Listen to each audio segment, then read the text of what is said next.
Vous écoutez Les Éclaireurs de Dialogue, le podcast de la librairie Dialogue à Brest. Saison 4. Des parcours d'auteurs et autrices et des conseils de libraires. Réalisé par Laurence Bellon avec le concours des libraires de Dialogue. Le podcast qui donne envie de lire. Parmi les 459 romans de la rentrée littéraire, il y a des livres qui se répondent, qui arpentent des terrains communs, qui explorent, chacun à leur façon, des questions similaires. Dans ce deuxième épisode de notre podcast consacré à la rentrée littéraire 2024, nous retrouvons nos libraires Laure et Nolwenn. Elles nous parlent de 6 de leurs coups de cœur, selon 2 axes thématiques forts, l'exil et l'amour.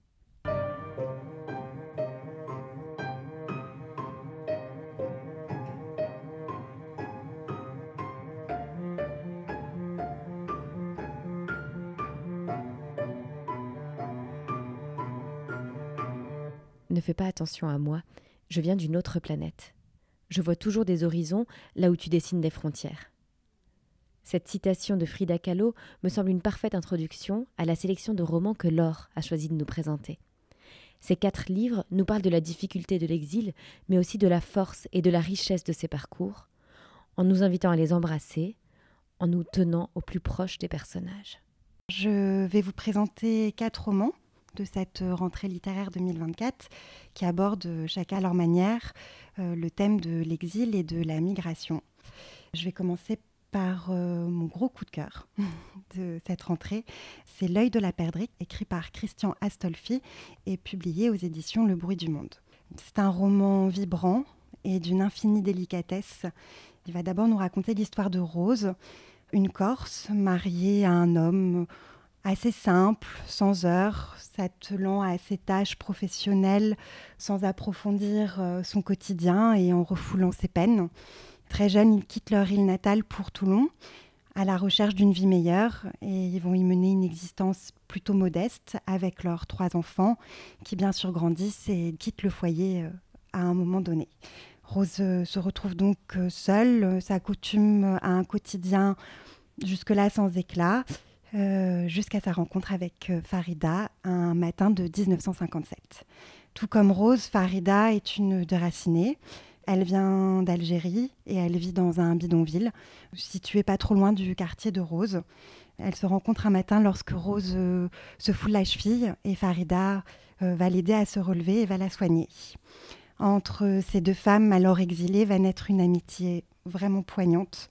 Leurs différences culturelles comme leur appartenance sociale ne sont pas du tout un obstacle. Au contraire, le lien précieux, vraiment précieux qui va les unir, il se fait naturellement, avec une force tranquille très émouvante. Et on lit avec tendresse leurs échanges, leurs confidences et leurs rires surtout. Et on va aussi les voir évoluer et s'émanciper ensemble. Et ensemble aussi, elles vont apprendre à lire et à écrire parce qu'elles sont illettrées, comme beaucoup de gens à ces époques-là. Et c'est alors tout un monde qui va s'ouvrir à elles, surtout à Rose, qui en découvrant les mots va aussi découvrir le chemin de l'engagement en devenant un membre d'une association reconnue, la CIMAD. C'est une association qui agit pour le respect des droits et de la dignité des personnes déplacées, des réfugiés, des migrants ou des demandeurs d'asile. C'est un roman magnifique sur l'altérité, l'exil, la sororité bien sûr et l'émancipation féminine. C'est un roman bouleversant sur l'histoire de 2 femmes vraiment exceptionnelles et qui, j'espère, sauront faire entendre leur jolie voix au cœur de cette rentrée littéraire.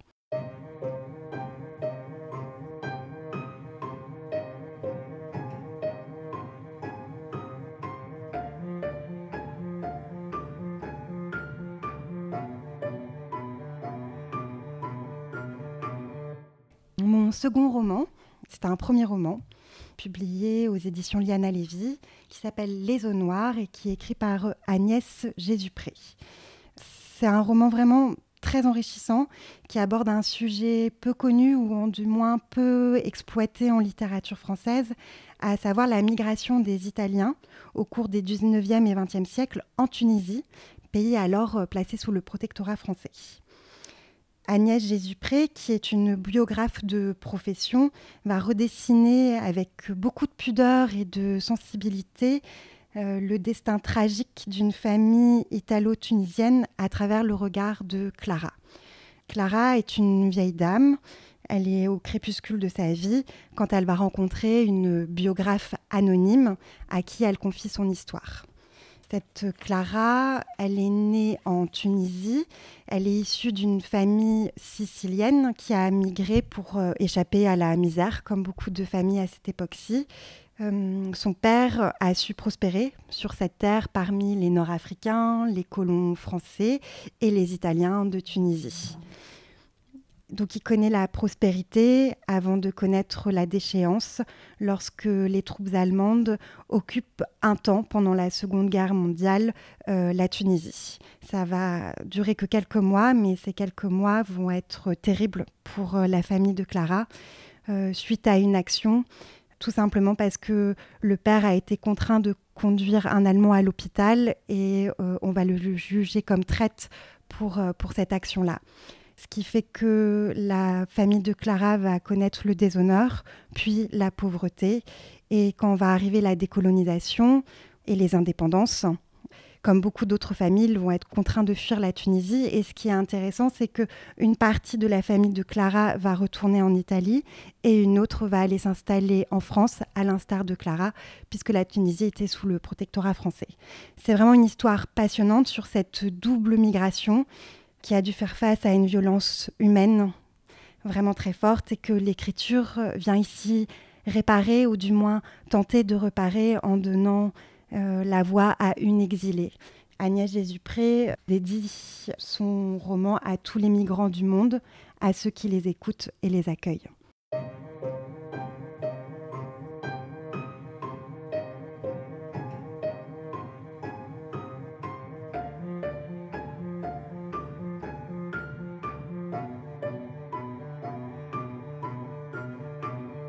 Mon troisième roman que je vais vous présenter est de Alice Zeniter, Frapper l'épopée, publié aux éditions Flammarion.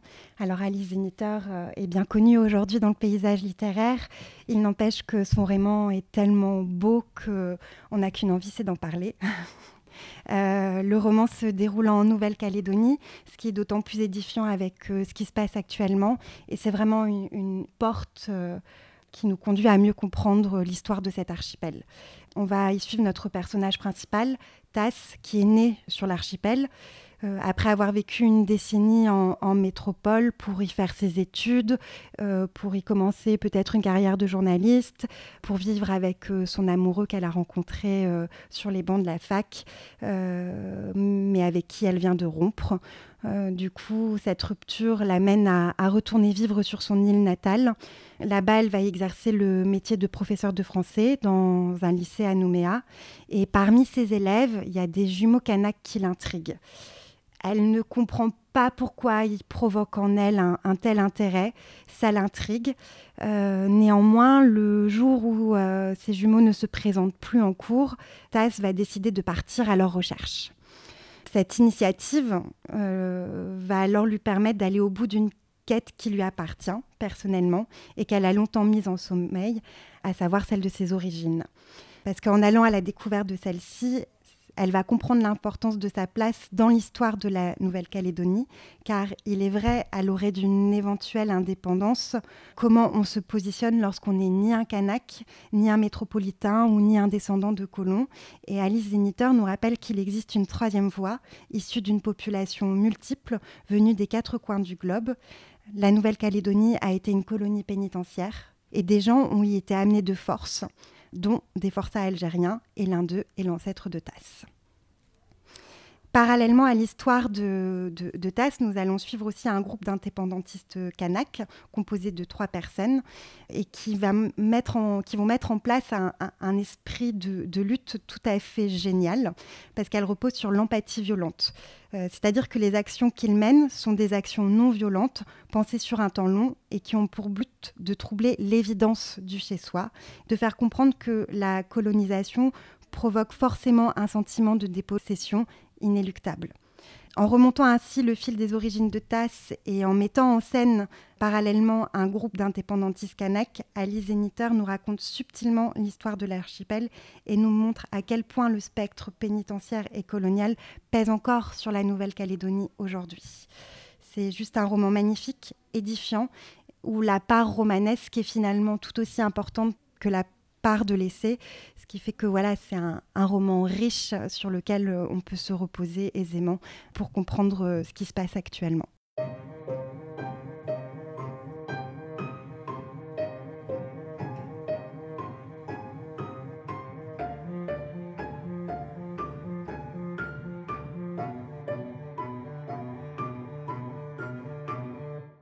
Et alors mon dernier roman, un petit peu différent, c'est un premier roman publié aux éditions du Seuil. Il s'appelle Le Bleu n'abîme pas et il est écrit par Anouk Chavelzon, ou Chavelzon, je ne sais pas trop comment on le prononce.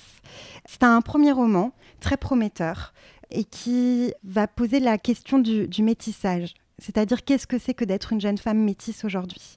En fait, c'est le récit d'une jeune femme de 21 ans. Elle s'appelle Luna, elle vit à Paris dans le 12e arrondissement et elle est métisse. Et Luna va nous livrer son vécu à travers un récit fragmentaire, intime et poétique qui va nous ouvrir les yeux finalement sur un univers assez sensible et qu'on ne connaît pas forcément. L'histoire commence par une agression dans une boîte de nuit. C'est une agression sexiste et raciste.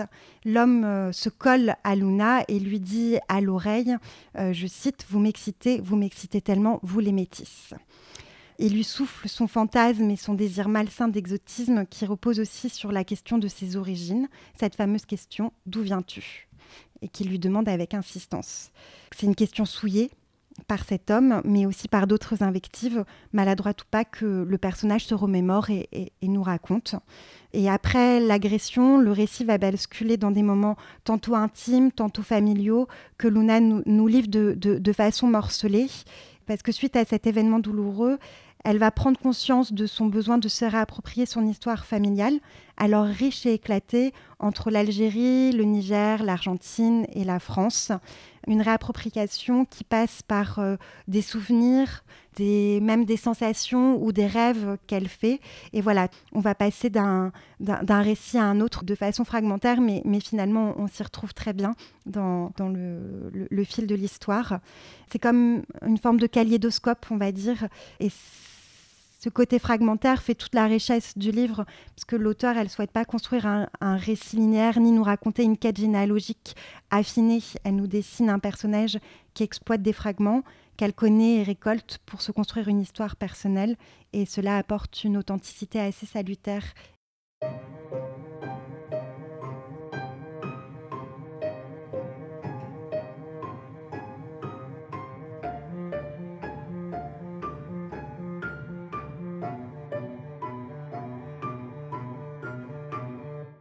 À présent, nous retrouvons Nolwenn, qui nous présente 2 romans à l'écriture contemporaine et jubilatoire.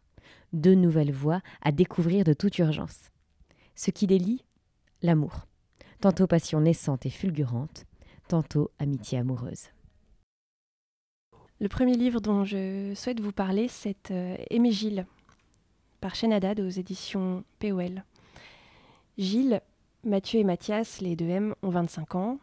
25 ans, c'est l'âge des désillusions, des questionnements. Ils se sentent enfermés dans une vie banale, terne, sans surprise. Alors ils s'abrutissent, dans les fêtes, dans l'alcool, dans la drogue, pour s'oublier et oublier la brutalité d'un monde qu'ils ne comprennent pas, un monde qui ne les comprend pas.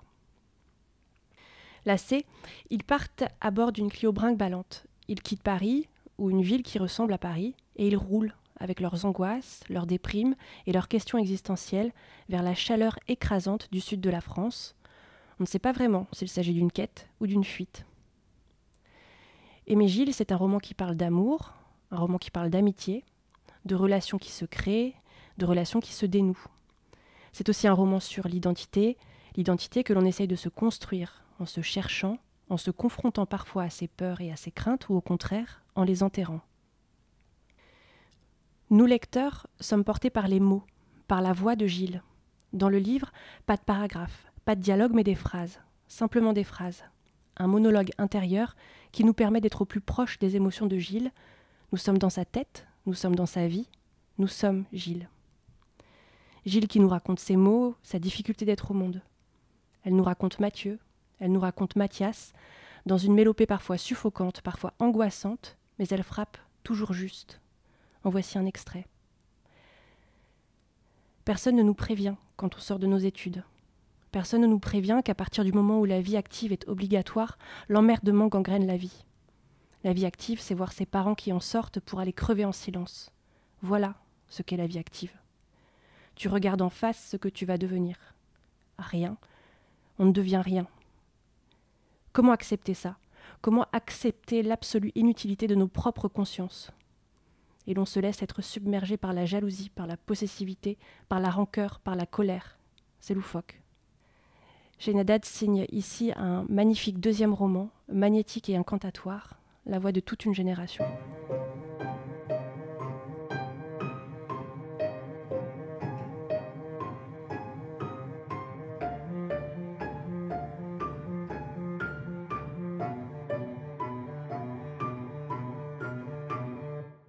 Le deuxième roman que je souhaite vous présenter, c'est Iris et Octave, ou les mésaventures de deux jeunes amants qui se croyaient cosmiques. C'est le premier roman de l'autrice belge Alice Henschel, publié aux éditions Belfond.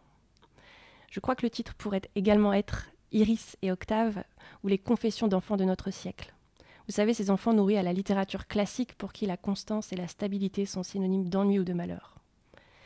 Iris est étudiante, passionnée de l'œuvre de Milan Kundera, fougueuse et flamboyante, mais légèrement obsessionnelle dans son rapport aux hommes.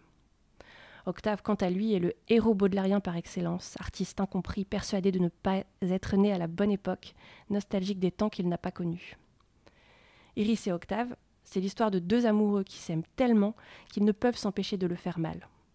Ces deux-là s'aiment d'un amour cosmique, c'est certain, mais ne savent pas comment le faire.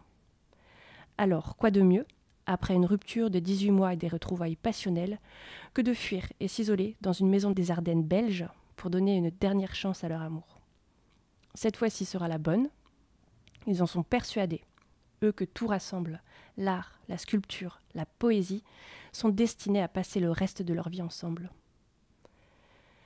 Hors du temps, au cœur d'une nature pittoresque et bucolique, ils célèbrent leur amour retrouvé, tout en s'émerveillant de la beauté de leur histoire, de la force de leur passion, plus occupés finalement à la poétiser et à l'esthétiser. Les jours passent, défilent au fil de leur randonnée et de leur lecture au coin du feu, et des quelques rencontres auprès des habitués du bistrot du coin. Mais lentement, des lignes de faille, des zones d'ombre s'installent pour mettre en lumière les raisons de leur ancienne séparation. Les masques tombent, les personnalités se révèlent, ou plutôt les personnalités se réveillent, et le vernis de leur amour cosmique s'écaille. Alice Henschel nous offre un roman jubilatoire, en peignant le portrait de deux personnages fougueux et exaltés. Et le livre est d'autant plus jubilatoire lorsque l'autrice s'immisce dans son texte en nous interpellant, nous lecteurs, avec humour, sarcasme et second degré, en installant une distance ironique avec ses personnages. C'est exquis et savoureux, une grande réussite.